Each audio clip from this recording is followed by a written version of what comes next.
اچھا مفتی صاحب، میں یہ چاہتا ہوں یہ فرمائیے گا اس موقع پر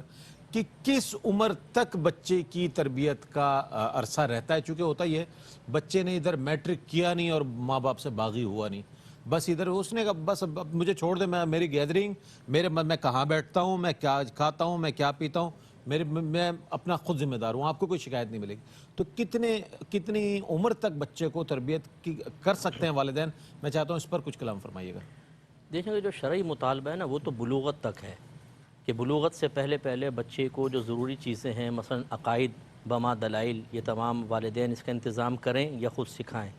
اسی طرح جو احکام شرعیہ عملیہ ہیں جو بچے کی عبادات اور معاملات سے تعلق رکھتے ہیں، عبادات میں نماز، روزہ، حج، زکوٰۃ، طہارت وغیرہ، قربانی کے مسائل، اور معاملات میں پھر تجارت ہے، کرائے پہ چیز کو لینا دینا، مداربت، شرکت اگر ضرورت ہو گئی، اس طرح نکاح کے معاملات، یہ چیز، اور پھر صغیرہ اور کبیرہ گناہوں کی معرفت، اس میں ظاہری اور باطنی گناہ سارے شامل ہوتے ہیں۔ یہ تو بلوغت سے پہلے والدین کی ذمہ داری ہے کہ از خود سکھائیں یا کوئی انتظام کر دیں کسی آن لائن کورسز کا یا کسی ادارے کا یا کسی عالم دین کو آ کے ان کو پڑھائی، یہ ضروری ہے، فرض علوم کہتے ہیں اس کو، یہ سب یہ ضمناً میں طالب علمانہ انداز میں سوال پیش کر رہا ہوں کہ بلوغت سے پہلے اگر اتنے سنجیدہ موضوعات پر والدین بات کریں، وہ تو بچہ ہی سمجھتے ہیں والدین تو بچے کو، وہ چاہے شادی بھی ہو جائے میرا بچہ کر کے ماں لے لیتی ہے اس کو آغوش میں اپنی، تو کہنے کا مطلب یہ کہ یہ کس طرح ممکن ہوگا؟ میں چاہتا ہوں چونکہ بہت اہم بات آپ ارشاد فرما رہے ہیں۔ جی دیکھیں، مسئلہ یہ ہے کہ ابھی تو میں شرعی مطالبہ عرض کر رہا ہوں، میں وہ نہیں کہہ رہا کہ ہمارے گھروں کے اندر کیا ہے، وہ تو ہم گفتگو کر ہی چکے ہیں۔ مسئلہ یہ کہ گھروں کا ماحول بدلنے کی ضرورت ہے نا، یہ کوئی ایسی اضافی ذمہ داری نہیں ہوتی۔ اصل ہوتا کیا ہے کہ ہم شروع میں سیکھتے نہیں ہیں، بالغ ہو جاتے ہیں، پھر اگر کسی سے کوئی ترغیب پا کر ہم شروع کرتے ہیں تو وہ ایک دم بوجھ محسوس ہوتا ہے۔ پھر ان کی مثال اس طالب علم کی ہو جاتی ہے جو پورے سال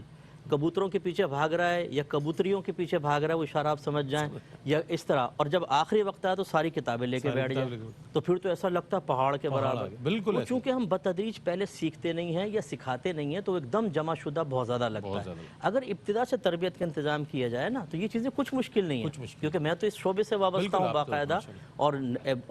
بالغ سے لے کر یعنی بوڑھوں سے لے کر بچوں تک وہ سب ہم سے تربیت حاصل کر ہی رہے ہیں، ماشاءاللہ پڑھ رہے ہیں اکیڈمی میں، بوڑھے تک پڑھ رہے ہیں۔ تو خلاصہ کلام یہ کہ ممکن ہے، تو یہ اس طرح یہ سب چیزیں سکھانے کے بعد تو پھر بری ذمہ ہو گئے۔ اچھا اب آگے جو ہے وہ مختلف شعبوں میں جیسے جیسے والدین کو تجربہ ہوتا ہے وہ تجربات منتقل کرتے ہیں اور تربیت کرتے ہیں۔ مثلا ابھی اس کی شادی نہیں ہوئی تو پھر امی سمجھائیں گی بیٹا دیکھو بیوی آئے گی یہ خیال کرنا، والد صاحب سمجھائیں گے کہ بیٹا دیکھو اس چیز کا خیال کرنا ہوتا ہے، بعض اوقات جدید دور کی لڑکیاں ہیں ایسا نہ ہو کہ یہ ہو۔ اسی طرح جب اولاد ہونے لگتی ہے اولاد کے بارے میں پھر چیزیں وہ تربیت پیچیدہ چیزیں رہ جاتی ہیں، پھر انسان خود اتنا تجربہ کار ہو جاتا ہے کچھ عرصے بعد کہ وہ اس اسٹیج پر آ جاتا ہے کہ پھر وہ کسی کی تربیت کر سکتا ہے۔ تو خلاصہ کلام یہ کہ بلوغت تک مطالبہ شرع ہے، اس کے بعد پھر کوئی خطا کوتاہی دیکھیں تو پھر نرمی سے سمجھاتے رہیں، لیکن تربیت کامل کرنے کے بعد اگر بلوغت کے بعد بھی اولاد کچھ غلط کرتی ہے تو والدین بری ذمہ ہیں۔ ٹھیک ہے، بہت اچھی بات مفتی صاحب نے فرمائی کہ امکانات ہیں،